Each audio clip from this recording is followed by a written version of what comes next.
Right on to this story. So Cardinals are visiting the tomb of the late Pope Francis. It comes as Catholics mark 9 days of mourning, which started yesterday when the funeral took place. It precedes the conclave in which Cardinals vote for a new Pope. Linda, Mnisi, of course, is in Rome, just outside Vatican City.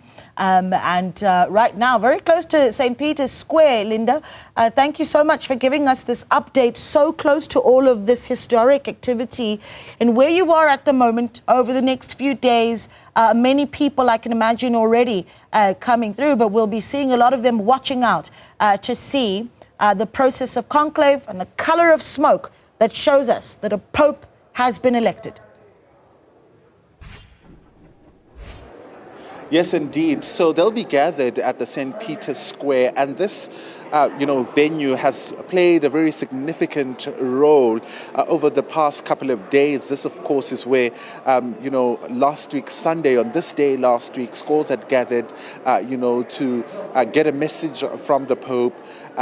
This was a day before he passed away. And again, after the news of his passing, people came to the St. Peter's Square to, pay their last respects. But also, you would have seen from Wednesday, they were gathered to, of course, view the body of the pontiff that was lying in state until late Friday before the funeral mass, which took place yesterday. So quite a lot still needs to happen, because earlier today, you see it this busy, it's because earlier today there was, of course, the Jubilee of Adolescents that was taking place over this particular venue. A number of teenagers were here.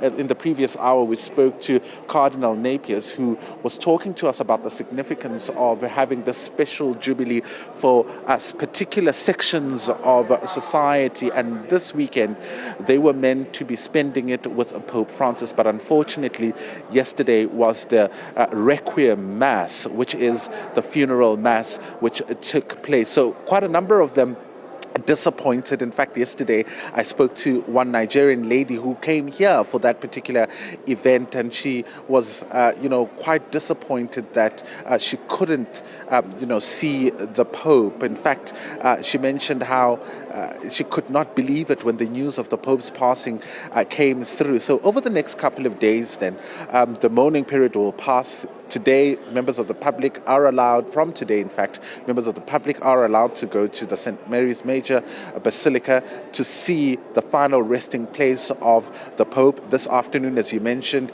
Cardinals were escorted to that particular venue. They've been having meetings over the past few days, and they continue to have at least 2 meetings in the evenings in the build-up and in the lead-up to that important event that will take place in about 9 days or so. So it's going to be quite interesting watching what will happen. They'll be going into the Sistine Chapel. We know that when the time comes, at the end of the mourning period, the Dean of the College of Cardinals will summon all of them. This is the Dean that presided over the funeral mass yesterday. So still an important role to play then in the next phase of the passing of the Pope, in that he will be summoning them all to one space. And of course, that process will begin where they will be isolated from everybody. They'll be at the Sistine Chapel, no phones, no outside influence, and they'll get their ballots to vote for the next Pope. If a Pope is not elected, those ballots will be taken, an additive will be added onto that, they'll be burned, and the smoke will be coming out, indicating whether or not a Pope has been elected. So if you will be standing here at the St. Peter's Square, then you will be able to experience that smoke coming out. And one can almost remember, if you think back to previous conclave, the groans that echo the corners of this, St. Peter's Square when the smoke comes out black, it's an indication of disappointment and dismay at the fact that a new pope has not been elected. There seems to be, no agreement on who will be the next pope. But the excitement when the white smoke comes out an indication that, the church now has a new leader, a new person who will take it forward. Interesting that the last conclave that took place, Naledi, was not necessarily after a passing of a pope. You recall that Pope Francis came at the backdrop of one would say a historic event, really. Pope Benedict XVI resigning, taking a step back due to his ill health. That paved the way for Pope Francis to be elected Pope back in 2013. So this time around, there is a mourning period that's involved here, and that's why it's going to take at least those 9 days. But of course, all indications are that it will be taking place at least by the 5th of May.